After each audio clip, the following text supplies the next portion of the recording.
We do record the webinars so that they're available beyond today. Dawn, I know that you typically do a brief welcome and any housekeeping. If there's anything other than the symposium, if you wanted to make any announcements, that would be great. Okay, well, I can do that. Thank you for the opportunity, Johnny. Welcome everybody this morning to Innovative Strategies for Career Development. I'm Dawn Miller with the Healthcare Authority, and this is sponsored by the Division of Behavioral Health and Recovery in the Healthcare Authority. Thank you for coming today, and thank you, Joni, for facilitating the training and conversation. Great. And I think, Dawn, you really emphasized what these calls are about, conversation, and a lot of it is imparting some information, but a lion's share of our call typically centers around challenges you might be encountering, some successes. We'll spend a little bit of time this morning talking about some of those successes and challenges that you might be encountering. But as Dawn mentioned, my name is Joni Dolce. I'm with the Integrated Employment Institute in the Department of Psychiatric Rehabilitation and Counseling Professions at Rutgers University. And we are going to be talking about introducing your employment services to employers. We've done this a couple of times throughout the last several years that we've been together. But it's always a nice refresher to create your introduction and have an opportunity to practice it potentially later on in the call. And then what we'll also talk about is really looking at the importance of introducing your employment services in a business-like and professional manner, kind of taking, your counseling cap off for a bit and putting a more sales and business related hat on when you're interacting with employers, identifying the elements of an elevator speech. So really crafting that important component of introducing ourselves, our elevator pitch. We'll talk a little bit more about what that is, and then really spending a little bit of time looking at the purpose of a very systematic approach to building relationships with employers. And, when we talk about job development, we're really talking about it in the sense of building relationships and creating these networks within your community that you can assess work culture and you can get a sense of what the employer's needs are. Ultimately, the goal of job development is to really help create a good job match with individuals that you're working with. So when we're talking about job development, we always typically want to have a person in mind. We want to know what job seekers' goals are, what people are interested in, and we're marketing and targeting employers to build relationships with based on those individuals' interests and goals and work-related values.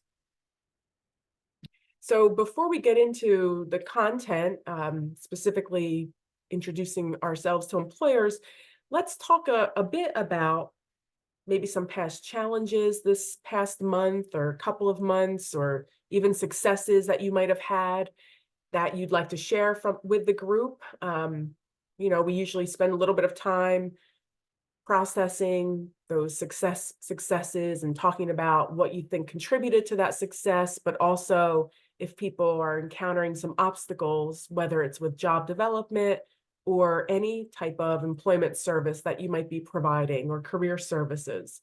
So I'm going to open up the floor. You can use the chat or unmute your mic.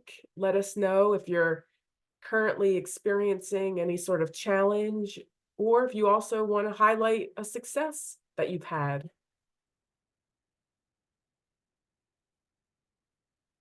This is also an opportunity for Dawn and Darren and I to gather some information and, ideas for future calls. So if lots of people are having certain challenges, we can certainly try to craft calls around those challenges. Anyone want to? Lisa? I'll jump in. Oh, go ahead. Hi, I'm Lisa. Hi, Lisa. Here in Ellensburg, we have a very small employer base. Mhm. And so um, once you've done a few placements, it's very hard to find an employer who's willing to keep opening up Mm-hmm. space for people with disabilities. Um, and I get a lot of, well, we've already got two of your people. We've Okay. already got, and so with a small employer base, that's where I encounter a lot of my problem is it's a small town. And so uh it's a lot of that. And it's also with the minimum wage going up, Mm-hmm. um employers are downsizing their staff, and the people that they have on staff they expect to be 100% or more. And so it's becoming a harder and harder pitch. Mm-hmm. At least that's where I'm at. Others experienced something similar to Lisa with a having employers really kind of challenge and not want to continue to work with you. Maybe they've had some bad experiences. Maybe it's not necessarily your service that they had the bad experience with, maybe another service. And then B, the minimum wage going up and employers downsizing. How have you all negotiated or worked with employers around these specific issues? What are some strategies that you may have used if an employer says, look, we've worked with you, we've worked with a couple of people that you've referred to us, hasn't worked out, we really can't work with you anymore. Lisa, does that sound similar to what you're experiencing? No, it's more like, well, I do have a lot of employers who say we got burnt with a different service, Yes. so I face that. Yes. Um, but also, it's more like my people are still there. They're Mm-hmm. still there and they're still working and they do a good job. It's they just don't want to bring anybody else on. Okay. And it is really weird for me because I get a lot of comments that, um, well, yeah, your guys do better than most of the quote unquote regular associates and stuff. And I'm like, okay, if that's the case, then how come you don't want to bring more of these guys on? And so it's more like they view it as a burden, Okay. and they don't want to absorb any more burden. I And see. so, and then I've got one employer who really really hates the look of job coaches. Okay. And so, and he's a piece of work.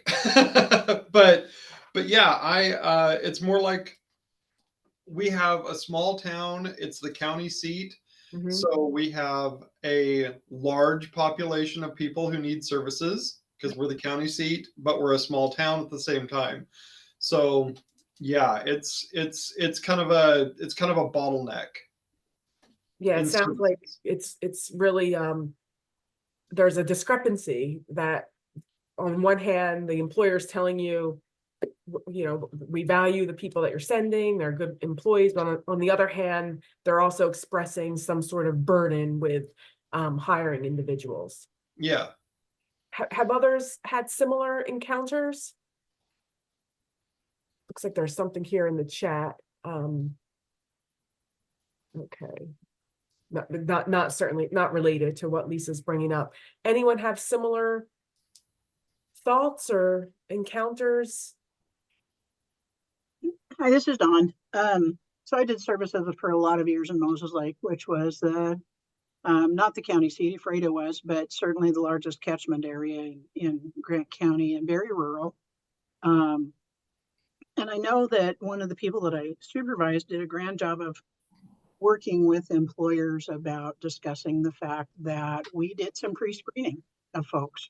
So that we were a little more certain than somebody that would walk in off the street that the person actually had the skills or potentially had the skills that the employer was looking for. that was one of the things that worked well for us. Is just to note the fact that you've got somebody that's pre-screened, which isn't something you have when a person walks in the door. Another thing that we ended up doing is, not often, but every once in a while, we help people be self-employed if they had the skills and abilities in order to do that. And by that, I mean being pretty doggone self-motivated, because not everybody, I don't care who you are, not everybody can be self-employed. And then just the fact that right now there's such a workforce shortage. I don't think we really ran into the issue that you're talking about, Lisa, because employers, we actually had folks like the HR from Safeway that would call us and say, we have a job opening. Do you have anybody? So we sort of found the reverse to be the case.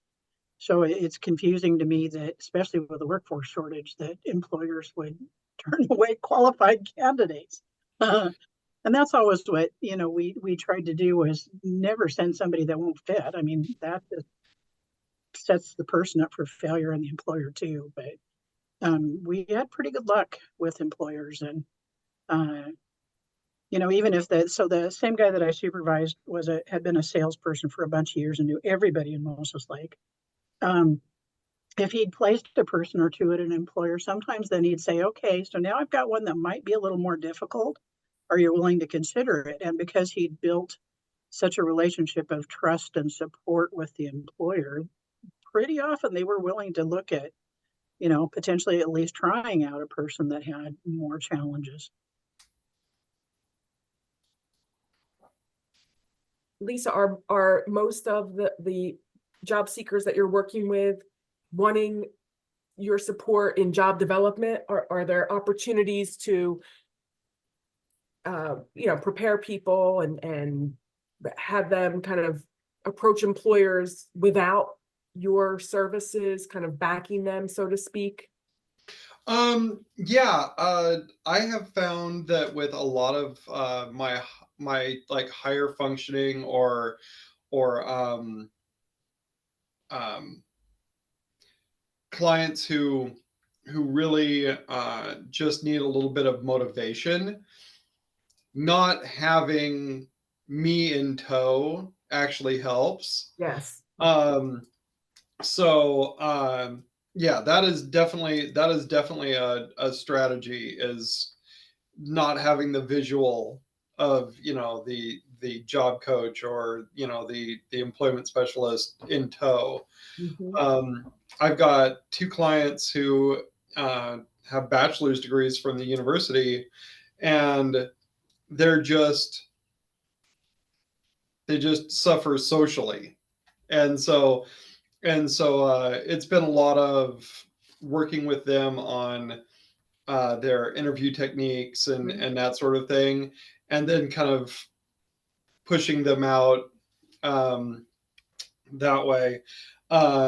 Yeah, but it's mostly my clients who are like community protection clients, or people that have severe needs. Then you have to have job coaches, community protection individuals, their staff that comes with them everywhere they go. Those are very hard visuals to overcome with employers for me. When you're with a community protection client and you walk in with an entourage for a job interview, that's a big hurdle. Yes, I think that sounds like a very unique challenge that you're encountering, and it sounds like you also have some strategies in mind, behind the scenes work with individuals and kind of preparing them to go out and meet with employers on their own. And I don't want to shut down the conversation. It's such a great conversation, but since we do have some limited time, and we are going to talk about creating elevator speeches for our own employment services, but also anything that we talk about today in terms of creating an introduction, an elevator pitch, can certainly be used with job seekers. You can support job seekers in learning these skills and coming up with their own elevator speech. I do see a couple things here in the chat before we move on. Lori is in response to what Lisa's mentioning. I speak to hiring managers once a week in person. I let them know my clients have applied and these managers are hiring right now. But so far, okay, there's another challenge. So far, my clients have not been able to get an interview. I've also not received any calls from hiring managers. I've met with asking if I have any clients available for work. I'm wondering how I can make better connections with hiring managers. And we're going to go over a lot of that today, Lori, and kind of practice introducing yourself in that business vein. I also follow up with the hiring managers, one visit every week. Yes. So why don't we move on? But I made some notes, and Dawn probably as well, kind of addressing the minimum wage situation this afternoon for me this morning. We are going to go over how to respond to tough questions that employers might have, and kind of all of us brainstorm about some responses regarding those.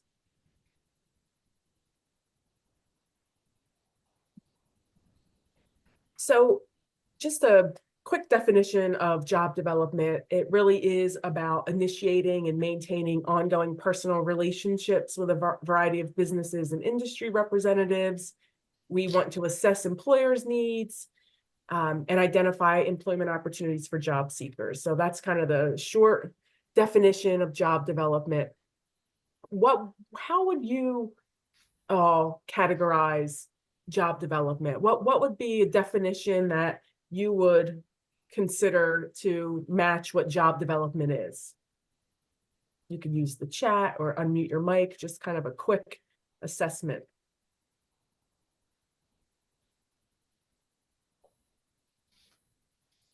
Is there anything that you would want to add to this definition?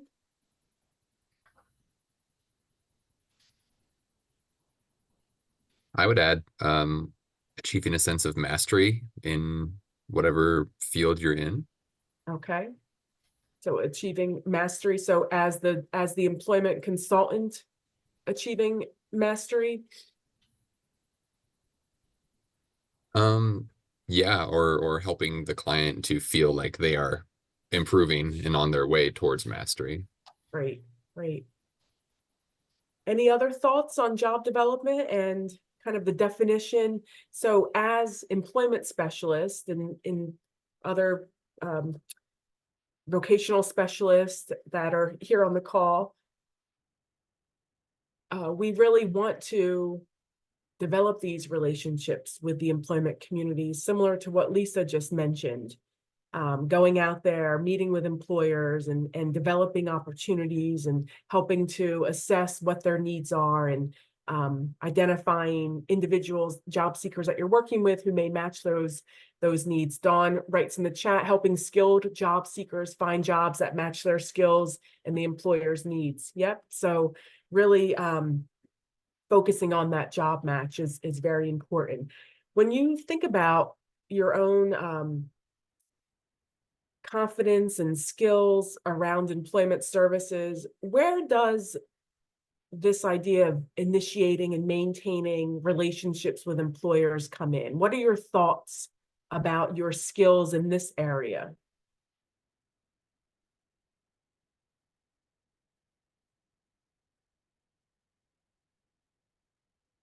How do you feel about going out there and networking with employers and meeting with business and industry representatives? Dawn, do you have are you able to access the chat? I am. If you'd like me to catch up on that, I'm happy That to would do be so. great if you would do that. I see that CJ said nurturing relationships on platforms that connect certified peer counselors to their certified peer counselors to gauge temperature in the market experience. Mm-hmm. And Dante says it's easy. Go shake a hand and meet a friend. Literally just go say hi. I love that. You. Brad says, I find that when meeting people, it really helps to acknowledge that they want to like you. Mm-hmm. That makes sense. Yeah, it does. So I know used to think of job development as sales, and it is kind of. And Mhm. in my case, I realized it was just getting to know people, much like I do with folks on my caseload. Absolutely. You don't have to go out with, a full-on salesperson persona. It's, your own person, let your own personality come through, let your own interest and engagement qualities come through. I think you're right. It's less about the hard sales approach and more about kind of using your own personality and your own interests when you're Mhm. out there meeting with people. Absolutely. I see Jeannie says, I feel relatively comfortable, but the thing that's hard is I notice employers most often just direct me to their online job board in Seattle. They're trying Yeah. to think outside of the box. Whoops, it just flipped and I lost it. And find better ways to engage with that. And Michael has said, yes, I agree, finding a way to connect the convo after being directed to online applications. Mhm. Um, CJ says, that comment was for extra definition of job development. Dante says, have fun. And you're right, Dante. Yes, Lisa says, as a trans woman in a small town, I struggle with all that comes with that. But it's a process of pushing through, indeed. yes. Um, Thank you, everyone. Great. Corey, I think we've got a couple more. But Okay. they blew it up on this one, Joni. Thank you, Dawn. My Corey says my supervisor and I take our team out to the mall to practice job development alongside us. Nice. We figured that would be an easy place to get a lot of quick engagements, and we agreed as few throwaways. Hopefully, our hour and a half jaunt ends up being a helpful learning experience. What a great idea! That is a great idea, and it can be fun. And you're going to come out of today with at least a draft of an elevator speech to use in those in the moment contacts. And you had mentioned going to the mall and meeting with employers. Yes, that's cold calling. It's not necessarily the most effective approach to get job leads. However, those cold calls turn into warm calls, right? So you meet someone, maybe develop that relationship, they get to know you, and they get to meet with you and talk with you, and then the next meeting is a little bit warmer of an interaction. So it is about networking, and I just throw this stat up here just to kind of get a sense of where everyone might be at in terms of your knowledge around networking. And there was a survey conducted by LinkedIn, and they looked at how people get jobs through networking. What do you think? Is it 55%, 40%, 35%, 85%, or 75%? What percentage do you think in this survey is the percentage that people get jobs through networking? Just use the chat or unmute your mic. Any responses in there yet, Dawn? Boatloads. This is a really interactive group, which is Yes. a cool thing. 85, 75, 55, 75, 75, 35, 75. It's actually 85%. So think about how you might have obtained your job. Was it through some sort of networking? Was it through just, a cold call, sending in your resume and application and cover letter to an employer that you had no connection with? Chances are at least one of the jobs that you've had in your career was probably through some sort of networking of some sort. So it's important as job developers to engage in this type of networking with employers and the business community, but it's also equally as important for us to encourage job seekers and to teach job seekers how to do networking as well. But why don't we move into talking about the interactions with employers? So each interaction with an employer should have a purpose or intent. When preparing for each visit, it's important to identify the goal for both yourself and the employer so that you can best prepare for that interaction. This helps you build confidence and can help to ensure that you'll have all the necessary materials with you for the appointment. So think about, are you there simply to introduce yourself and your employment services? Are you there to gain a better understanding of the employer's needs? Are you there to assess the work culture, arrange the interview, or follow up with an employer? So when you have these goals in mind, you can then best prepare for that interaction. So for us, the initial interaction, this introduce yourself and your employment service, this is kind of where we're at today, and this small window of time we have together. We're going to talk about introducing yourself and your employment services. We'll have plenty of opportunities in future calls to address some of these other areas, and we have over the past several years worked on those. But for the initial visit, you want to practice your elevator speech and prepare responses to possible tough questions. Lisa mentioned some tough questions encountered during interactions with employers. We're going to talk a little bit about what some of those tough questions might be, but you should be preparing for those tough questions beforehand. Maybe role play with your supervisor or colleague or whatever that might be. Prior to heading out or contacting an employer remotely, if that's what you're doing a lot these days, maybe write down what it is you'd like to say. And we have a little template for the elevator pitch so that you can use that in your introduction. You also want to bring any marketing materials that you might have, maybe a business card, or if you are able to print off brochures or any other types of flyers, whatever that might be. So we're going to move into kind of this first element, introducing yourself and your employment services, but I don't want to leave the other ones completely unacknowledged. So the assessing work culture, I did put a little star here, areas to look for when you are assessing work culture. I just wanted you to kind of be aware of these areas when you're out there looking at the work culture of an organization or business that you're marketing. You want to look at their leadership, how they manage, different workplace practices and policies, and the philosophy of that business. How are the people interacting with one another? What's the communication like in the work environment?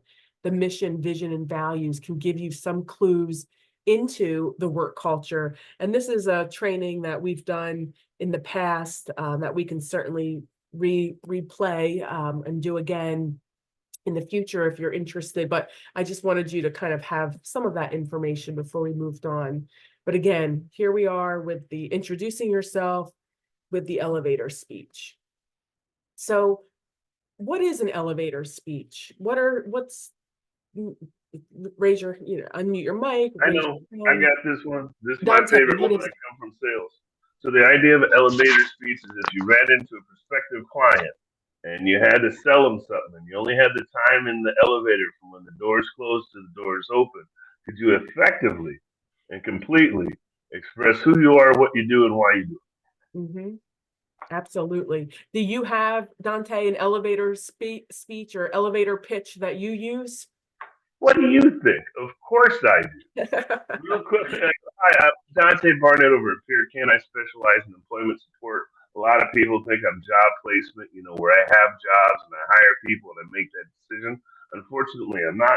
What I do is I match people's effort and help them either with their resume, their interviews, their applications, or even just simple conversations to give them the support they need to find the employment they want. And here we are, we're at the third floor and you sold me. Great, that was wonderful. But yes, Dante's right. It's a brief synopsis, the span of a typical elevator ride, 30 seconds, 1 minute max, talks about what services you provide, kind of what are some of the benefits of using your service. And it's used to pique an employer's interest. It's, a lot of times when we go in to see if an employer is hiring, our first very ineffective question might be, are you hiring? And the employer either says yes, fill out the online application, or no, and then you leave. You really don't get very far with that. So the goal of this type of introduction is to pique their interest so that they want to continue to talk to you. They want you to maybe come back and talk a little bit more about this idea of job matching, or this idea of, assessing the employer's needs and what that is. So some of the benefits of having an elevator speech is that you kind of have this sort of rehearsed intro that when you're making an initial contact with an employer, that example with going to the mall might be an elevator speech might be used if you are going to a chamber of commerce meeting or other business event in your town or county, using an elevator speech to identify who you are, your services, the benefits to an employer, and so on. You could also maybe shave it down a bit and use pieces of it maybe in your email signature, connecting qualified job seekers to available employment opportunities successfully, or whatever, however you want to shave it down to have as more kind of a tagline. Or maybe you still have paper business cards, maybe on the back there's like a little tagline of elements of your elevator speech to just pique the employer's interest. So the ingredients are, you just like Dante mentioned, introduce yourself, your name, your organization, maybe identify a problem or concern that the employer has, and describe how you or your service can help the employer solve this problem. And then close it with a benefit to the employer. This formula can be used by job seekers. Practitioners can assist job seekers in crafting their own elevator speeches to use during their initial contacts and introducing themselves to potential employers. Social media pages could be viewed as your online elevator speech. So maybe you want to, make sure your online presence and job seekers' online presence are, kind of reflective of their kind of what they would verbally say. So an example might be my role here in the university when I first started was direct service, and I've done a lot of direct service and a lot of job development, and then continue to do in vivo job development training. So the opportunity to use this elevator speech, believe it or not, still comes up quite frequently, even in an academic role, when I'm training and so forth. But I might say something like, hello, my name is Joni Dolce. I'm with IEI Employment Services. I know finding reliable employees nowadays can be pretty time consuming and expensive to an employer. IEI services assist employers with finding qualified job applicants. We take the time to speak with employers to identify their needs so that we can make a good match between them and the job candidate. Employers can save time and money in the recruitment process. So I touched all of those areas, and that was specific to the employment services that we provided here in the Institute. So I introduced myself, Joni Dolce with IEI Employment Services. The problem that I identified is that, finding candidates nowadays can be time consuming for an employer, and it could be expensive.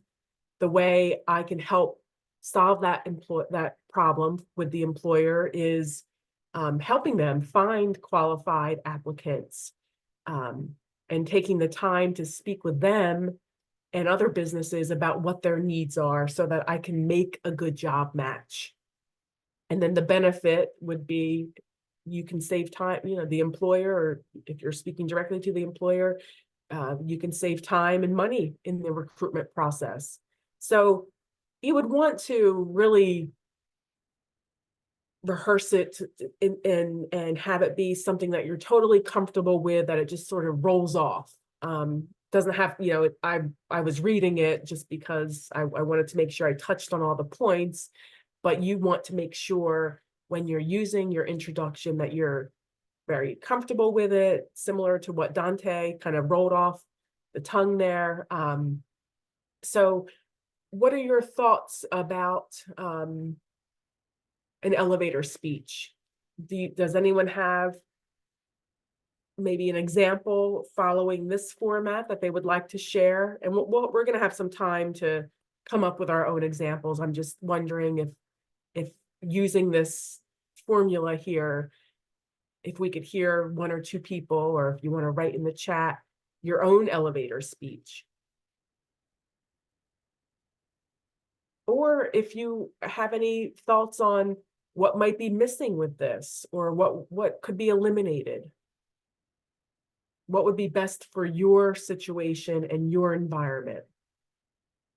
Dawn, is there anything in the chat?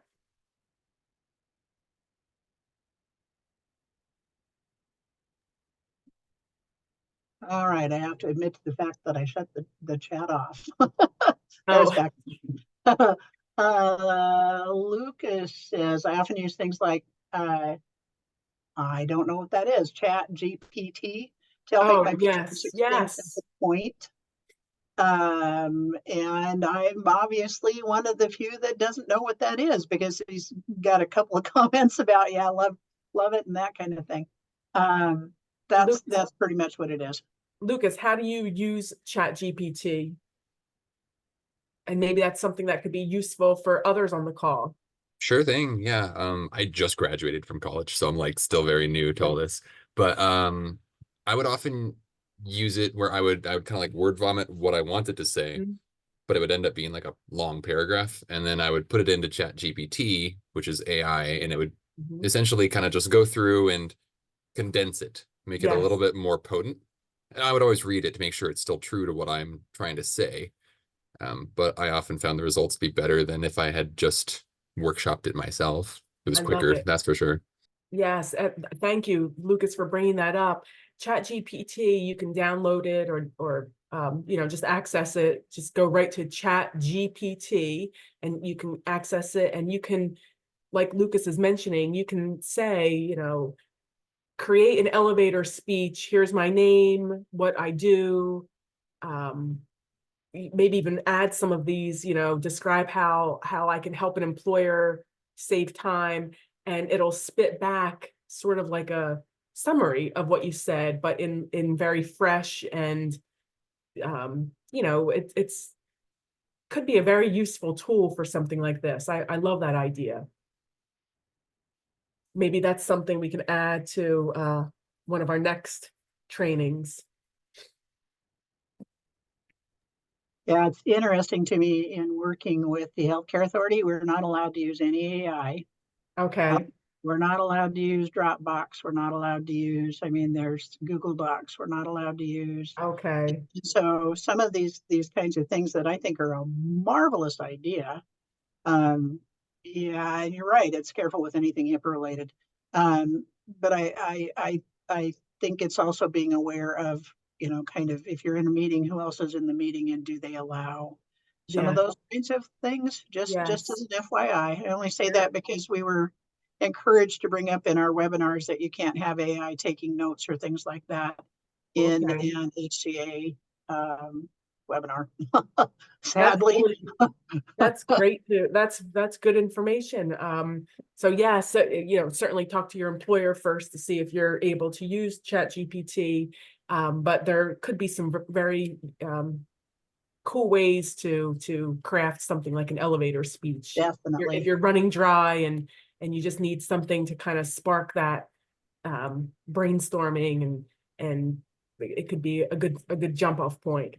Yeah, I'm going to be trying Chat GPT on my own personal computer and see how it goes. Any thoughts? Anybody have an example that they would like to share following this format? So you heard what I had mentioned. I named my organization. The problem was the time it takes for employers to find qualified candidates. I just wrote one. Solution might be. Oh, Dante, did you want to say? Yeah, I wrote one. I said, "Hi, I'm Dante from Peer Camp. I've been working with businesses who are looking for qualified candidates. I work with community members to find jobs that they're properly qualified for.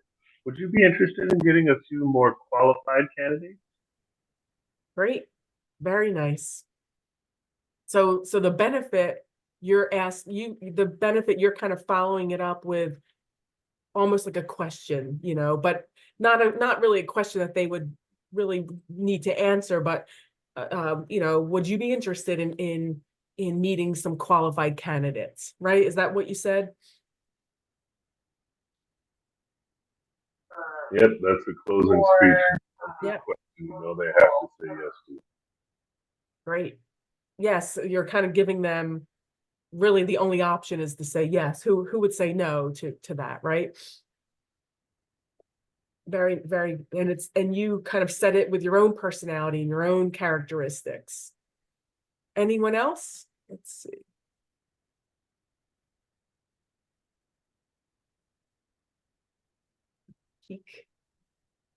Brad says, I try to add a personal piece of info about the business after researching it to the initial speech. Yep. So maybe adding some bit of personal information about that employer. Maybe you've been aware that they've, recently downsized or whatever that personal information might be, or they've recently increased or expanded. Maybe that would be something you would want to add. Knowing that you recently expanded your operations here in Seattle, your need for qualified candidates is probably very great. We offer pre-screen or ensure that the person is a good match and can help assist you with those identifying those qualified candidates. Yes, creates an avenue for conversation. That's really the key. This initial introduction is really designed to get us back there, right? This is really designed to open up the doors. You're not going in, you're not saying, are you hiring? Yes or no, or, when's a good time that you're hiring? You're really creating that opportunity for them to want to call you back or meet with you further. So if you do have the option to use your elevator speech and the employer says, yeah, Brad, come on back next week. I'll be able to meet with you. Maybe you say something at the closing of your elevator speech. I'm not looking for anyone in particular today, and I'm not here to ask about job openings, and would love to have an opportunity to talk with you further about your business and what your needs are. Could we meet next week for 15 minutes, or do you have some time today? Or really be very respectful of the employer's time. And these are 4 areas of questions about that you might want to have prepared for that next interaction. Questions about the business. So questions like, what are the goals for the business? What is the person's, what are they most proud of? Is there a time of year that the business is the busiest? Maybe have some questions prepared about the right candidate. So thinking about things like, what type of person tends to be successful here? What qualities do you look for when you're interviewing job candidates? What are some of your hiring headaches? Describe the qualities of a person who would love to work here. So you're really trying to get at these very specific questions that can help you assess whether or not the job seeker you might have in mind would be a good fit. Questions about the positions. I see that you have 10 positions. Or I see you have, associates and customer service. What are other positions you have that I might not know about? What's a typical day like for an associate, for a web designer? What are some challenges that people have had in this position? Do some positions have more turnover than others? What are they? And then questions about hiring practices. So we're not asking if they are hiring, but what's your hiring process? so people should start with an online application, but you mentioned that you need people who are self-starters with outgoing personalities. If you had a friend who matched that description, how would you advise that person to go about applying for work here? So, you're acknowledging that maybe the manager said, well, everything is done online. You're kind of asking some follow-up questions. Well, if the person applies online, how could I support the person's application to get to where it needs to go? Or how could I help you be able to see that application once they apply online? How have you found good job candidates in the past? What are some other questions that you can think of in these 4 areas that might be helpful when you're preparing for that interaction with an employer?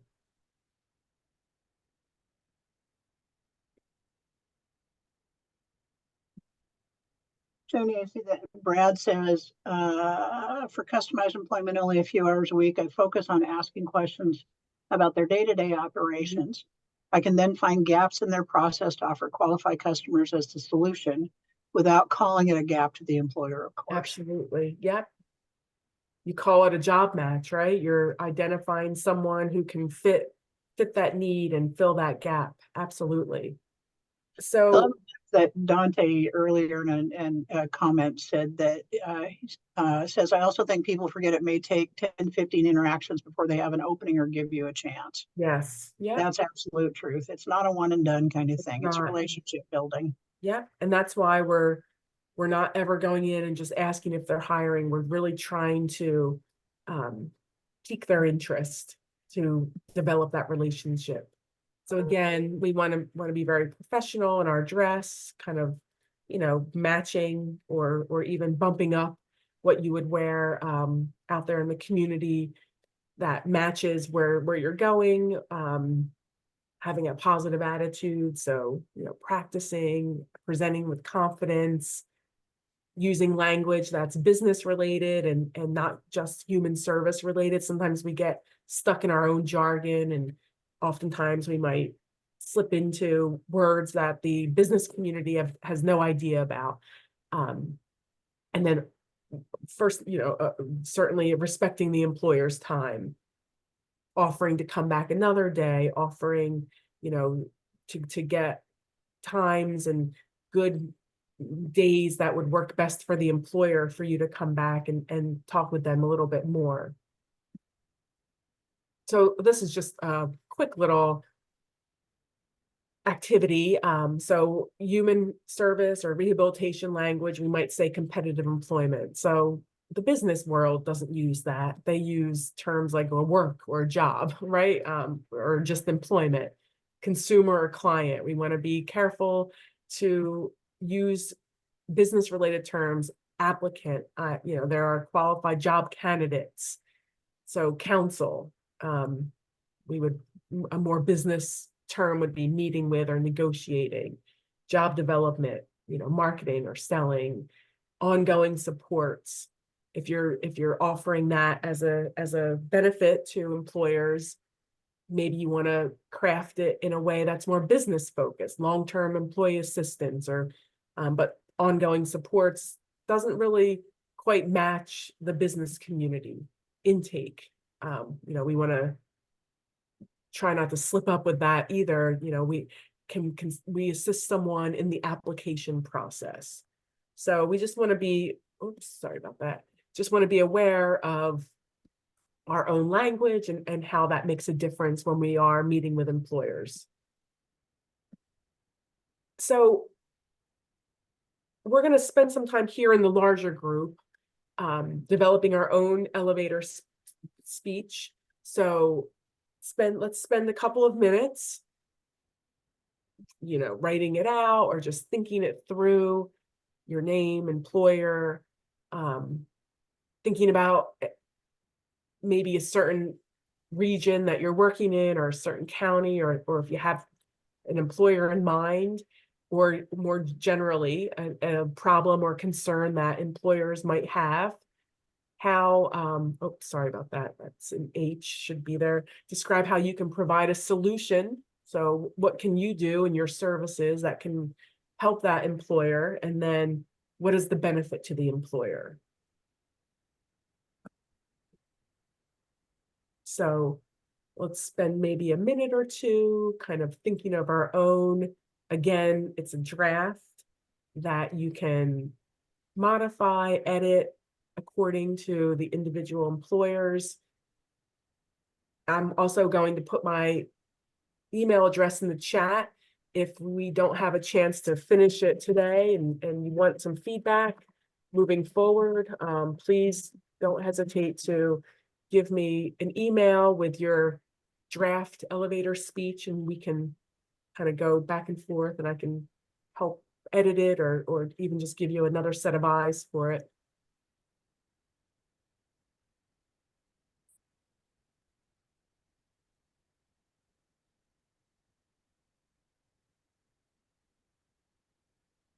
Doesn't necessarily have to be in this particular order. I mean, it's kind of sequential in the fact that you're identifying a problem or concern, and then you're offering a solution, and then what that benefit to the employer might be. But whatever feels natural and comfortable to you is what you should be using. Let's see. Okay, Dante, I wear a suit and tie when planning on job development, khakis at a minimum. Absolutely, I agree.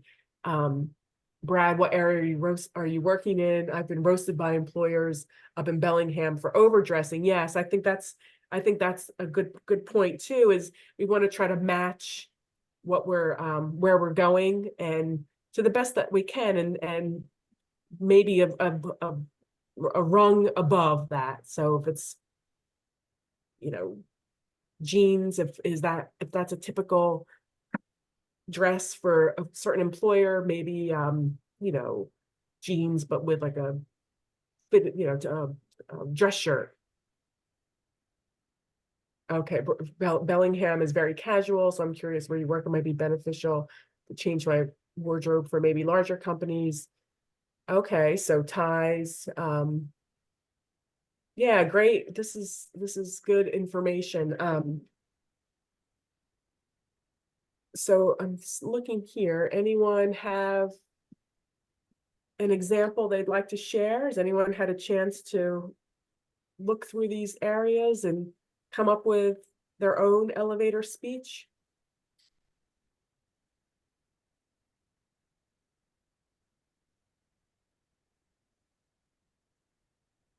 You can raise your hand, unmute your mic, use the chat. Joni, this is Bruce in Clarkston, Asotin County. Just a quick observation. Yes. Be cautious in terms of how much the elevator speech is focused on identifying a problem or a concern and a solution. Having come out of a long business career, one of the first turnoffs that an employer will suffer is if they feel like someone's coming in trying to tell them how to run their business, and their perspective is they really don't know what we're doing. Yes, I think that's a great word of caution, Bruce. So you want to either research it and make it, you know, very specific to the person, or a general problem or concern, like the potential of having a difficult time recruiting people, or you know, spending a lot of money on recruitment. But I think you're right. I think if you certainly don't want to have a whole laundry list of problems that you're seeing, because you don't want that to turn the employer off and think that you're somehow suggesting that you have all the answers. Yeah, and I think the higher probability of success is associated with focusing on what the organization can bring to their table. We'll help you. You know, our focus is to expand your pre-screened, pre-qualified pool of candidates. Mm-hmm. Yeah, so maybe the problem or concern could be, you know, a lot of times employers have a limited pool of pre-screened qualified candidates. our service offers that to the employers or something like that. Do you know what I mean? Absolutely, absolutely. Yes. So I think that's great. Particularly from your background, Bruce, as someone who's been in business, I think that's great insight. Thank you for sharing that. Let's see. I also like to remind people we're not identifying a problem. Yes. We're Say that only again. Dante, we say that. shouldn't be identifying problems. We should be responding to them, right? And so I think when we Absolutely. think of an elevator pitch, we only give it when somebody asks for it. If you're trying to give an elevator pitch to everybody you talk to, you're not doing yourself justice. Most people shouldn't hear your elevator pitch unless they ask you for it, right? So, in most cases, you should take the time just to meet people, have those organic conversations. Mhm. Hi, my name's Dante. I'm over at Pure. What do you do? Well, there's two sides of it. There's the elevator pitch I gave that I give to my members, and there's the elevator pitch I could give to you as a business owner. What I Yes. do on days is help my members find jobs. Mhm. They know I'm going out to find businesses that may be interested in hiring people, or at least figure out where they're at in their hiring process or what needs they have. Realistically, today, I don't even know if I can help you. I just wanted to come by and say hi. Yes. I think if you take that more personal approach, your elevator pitch will only be used when people ask for it. It's not spray and pray. Use it as like more of a sniper tool. Yeah, or at least have it in your back pocket, rehearsed, and you're confident. Have it as a potential to be able to confidently share with an employer if they ask. But you're absolutely right, having those organic conversations. Hi, my name is Joni. I'm here in the area. I work with a local employment service. Introducing myself to area employers to potentially consider partnering with you around, uh, providing some qualified candidates that you might be having a difficult time finding. I can support you in finding those job candidates with skills that match what you're looking for. But yes, kind of organically, I'm not here looking for work. I'm really just here to introduce myself, and kind of almost like you're all part of a community and you're all kind of partnering together to support for the employer their workforce, right? Grow their workforce, and certainly for members that you're working with, improve employment opportunities. Joni, I apologize. I have to opt to another meeting. I just wanted to say quickly, thanks everybody for being here. And there's some great comments in the chat Yes. box. Yes. Hopefully you'll get a chance to get to here. Yes. I'm just looking at a couple here. Take care, everyone. Yes, thank you, Dawn. Michaela, hello, my name is Michaela. I work with Compass Career Solutions to connect qualified, ready-to-work individuals for jobs and support them on their employment journey. I noticed online that your company is seeking to fill X roles with Compass. We can work towards filling those roles with pre-screened qualified candidates, and you can rest assured knowing those individuals will be supported while they settle into their role here. Are you open to talking about some of these open roles? Absolutely, yes. Again, I think that sounds great for in-person, email. Hello, my name is Corey Salas, a member of the Employment Services team at Opportunity Council. While you might be familiar with our agency, you may not know about our team's specific focus.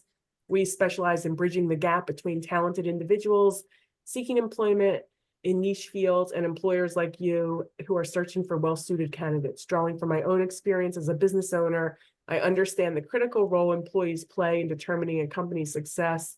That's why we meticulously match candidates for your company's unique requirements and culture. I'd like to propose a 5 to 10 minute meeting, or perhaps even a longer discussion over coffee or a meal to better understand your company's needs. By learning more about your business, we can ensure that we can provide you with the most suitable candidates. Absolutely. Dante, yes, and then we have to finish up. It's, of course, our hour has been eaten away once again by all this great interaction. I just saw somebody ask, "What do you do when people send you online? What do you do when people?" I guess the biggest answer I had to that one is not everybody's going to help us.